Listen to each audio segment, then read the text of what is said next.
So here we go, everybody. Welcome to a new video, and today is International Women's Day, and I'm joined by a very special guest, Ipswich Town Women's forward and record goal scorer Natasha Thomas. Tash, thanks very much for joining me. We're here at the Ipswich Town training ground. How's things? Yeah, really good, thank you. At training, obviously had a long week, but a very good week, picking up 9 points. So yeah, it's going to be back at the training ground, so we can start ready for the next game. Indeed, yeah. Second in the league, doing really well. If you haven't already, check out me and Blue Wilson's Try to Girls Talk podcast. But today, Tash, we're talking about International Women's Day. The first question to ask is, which women in your life inspire you? I'm sure teammates do, but just in your life in general. For me, I think it's my family, so my nieces, my mum, my sisters. They've always wanted to push me to what I wanted to do and didn't ever try to make me do all the girly things, as you'd say. They always wanted me to do what I wanted to do, so they pushed me, and I just always want to then go out on that pitch and show what I can do, so I can show them that I'm grateful for everything they do for me. Indeed, and let's talk then about your journey in football.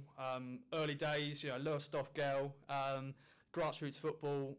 A lot's changed the last 10, 20 years. Sorry to put an age on it. But in terms of that journey of you playing football and, women's football wasn't as big as it is now. It's been amazing, really. Obviously, I started at Waveney and then progressed through to Lower Stoft, and then Ipswich were trying to actually get me for a few seasons, but with my location and not driving and things, I kind of delayed it a little bit. But yeah, the changes that have happened and are still happening are immense. Yes, there is still a long way to go, but we're so grateful, myself and the club as a whole, the women's side of things, are really grateful for the support that we get from the men's side, the fans, and all the sponsors as well. Yeah, indeed. And when I first came in, I've been covering the women's team for 6-7 years ago, and you were there with, of course, Ralph Pruden. Big shout out to Ralph. But you were training on the fan zone pitch, the 3G at the stadium. Now you're here at the training ground, which is great. The last few years has been massive. Joe Sheehan's coming in charge, players coming through. How would you sort of look back at those few years in terms of how much has grown? It is crazy, to be honest, because I remember when I used to have to go to training and I was training in actual trainers rather than football boots.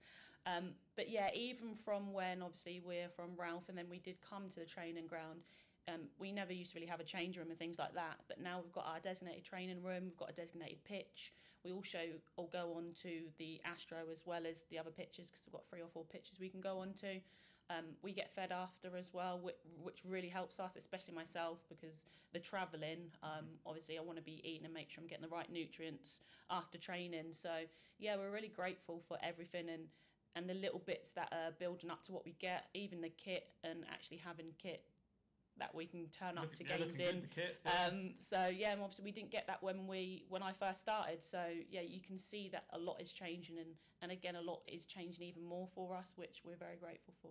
Yeah, of course, coaching has improved, and you've got recovery, you've got other physios. Like, how much has that improved in the last few years? Once again, we don't want to knock, a few years back, but it's great now. It's more support.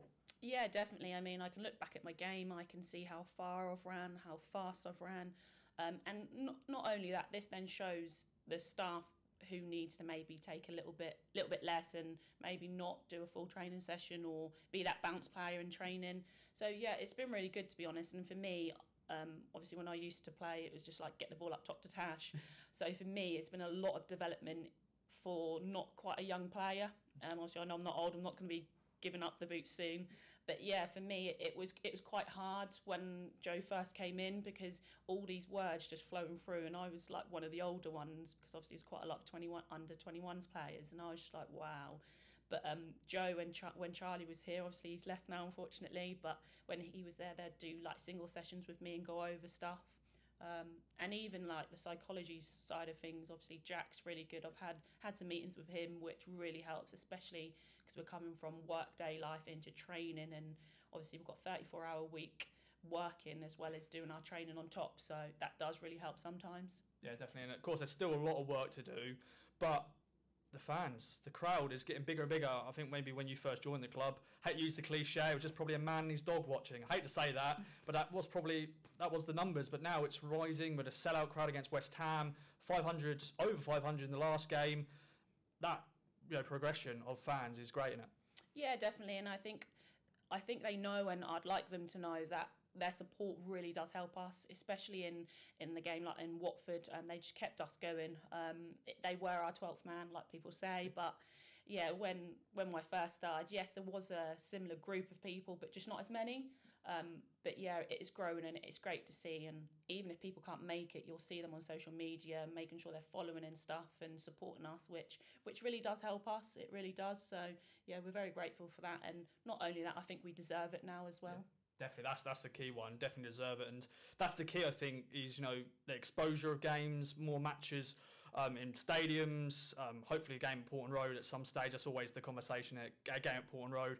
But one thing I love after the game down at Felixstowe, people want fans, young boys, girls, old. They want selfies. They want autographs. What's that been like as a player? It's been amazing, to be honest, because for myself, I want to be able to inspire the next generation. I want to be able to leave my name when I can't play anymore, when I'm a lot older and things like that. So I think that's quite nice. And not only that, I like to be doing things off the pitch, not just on the pitch. So for me, that is a big part of why I want to be a footballer. Yeah, definitely. And sort of final thing is talk about your role as a trustee at the foundation, which was great that the club went. They want to have a women's player on the board and everything like that. We've got Connor Chapman with the men's, legend of Matt Holland as well. What's that been like with the trustee, and what sort of work you've been doing? It's been really good, to be honest. It's quite nice to see a lot of what happens in the background, because you don't realise in such a big club, there's so many different scenarios which you need to look into. So obviously you've got the foundation, you've got the women's, you've got the 23s, you've got the men's first team, and you see what actually happens and what actually has to go into it, and it's phenomenal, to be honest. And then on the other hand, it's just quite nice to then engage with other people around the club, because obviously we're always here with the women's team. It's quite nice to see other faces and meet up with each other every other month on a Thursday. And again, obviously outside of football, I do try to then get to training sessions. So I try to do that in my local area in Lowestoft. I do that off my own back as well sometimes, because I enjoy it as well. So, and it's nice to see their faces when you turn up to the training session.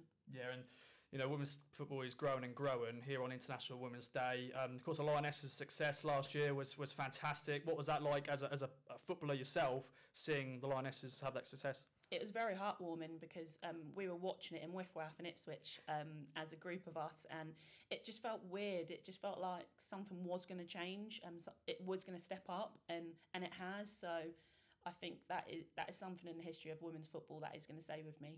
Definitely. And Tash, it's been a pleasure. Thanks so much for joining me. Any other business, any other notes, as always say in every video podcast we do, International Women's Day, what does that mean to you?